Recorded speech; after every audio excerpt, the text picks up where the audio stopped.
I kind of started the theme of what I wanted to say tonight as we were meditating in some of the narration there, and it's this idea of mental renunciation, of letting go of our opinions, our judgments about ourselves, about other people, and so on. This is something that's very kind of, as I've mentioned before, almost un-American, because we feel we have the right to have our say, and we do. But we get very, very attached to our beliefs and our opinions, our judgments about other people, about the world, about who's good and who's bad, and so on.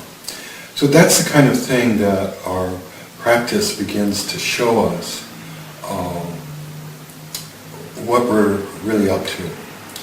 Let me tell an anecdote that I like a lot from Tara Brach, who's on that bibliography.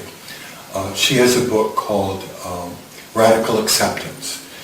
And she's a therapist and a Vipassana teacher.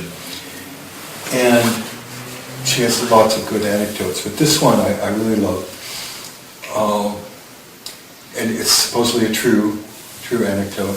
This little girl, 5-year-old girl, goes out to dinner with mother and father, and the waitress comes and takes the father's order and the mother's order, and they have, pasta primavera and the Caesar salad and so on. And then she asks the little girl what she wants, and the girl says, I'll have a hot dog and a Coke with fries. And her father cuts her off immediately, and he says, no, she won't. She'll have a small pasta primavera and a small a Caesar salad. And the waitress looks at the father, and then she looks back at the girl and she says, now, what would you like on your hot dog? And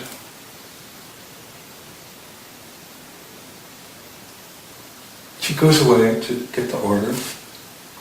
And she comes back, or she goes away to get their orders. And the couple and their daughter is just sitting there in stunned silence after the waitress did this. And so finally the little girl looks up and she says, she thinks I'm real.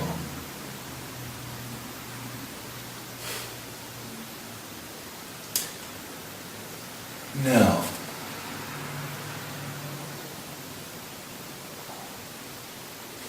what does that have to do with our practice?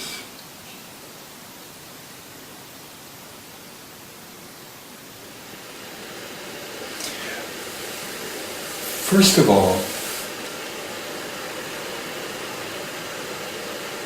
we get set up all through our lifetime with little vows about who we are. And those come from our parents, our family, our siblings, our teachers, our mentors, the kids down the block. I barely just recovered from the kids calling me Scotty toilet tissue in this sing-song thing. It ruined my life. I'm being facetious at this point. That's the kind of thing that gets to people. And it may be very simple things like, oh, she eats like a bird, or he can't control his appetite, or various things.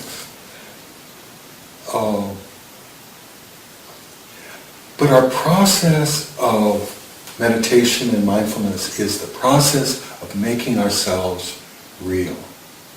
Not keeping the vows that were willy-nilly handed to us, that we bought, hook, line, and sinker. I'm a person who likes to help other people. I'm a person who can't remember people's names. Okay? That's one of my vows. I can never remember people's names. But I've had to train myself to do it. Kathy, right? Because of my work, I just had to learn how to do that. And I have. It involves index cards and writing things down and memorizing stuff, but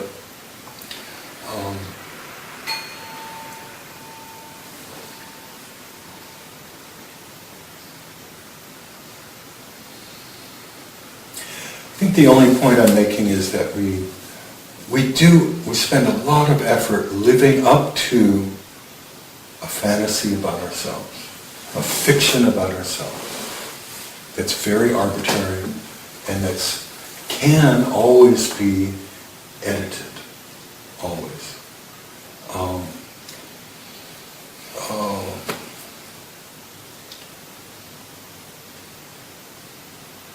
If we call someone a name, for instance, if we call someone a bigot, maybe that's true. Maybe that person said some bigoted thing, but maybe they aren't a bigot.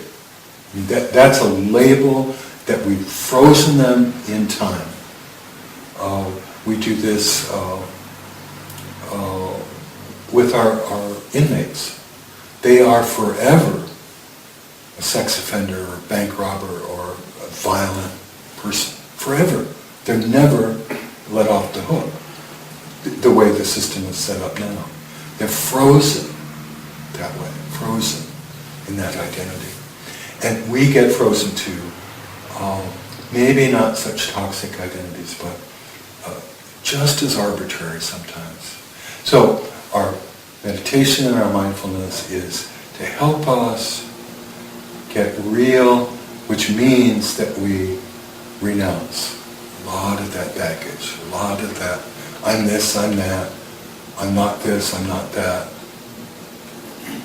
And we move in the world a lot lighter without carrying all this stuff.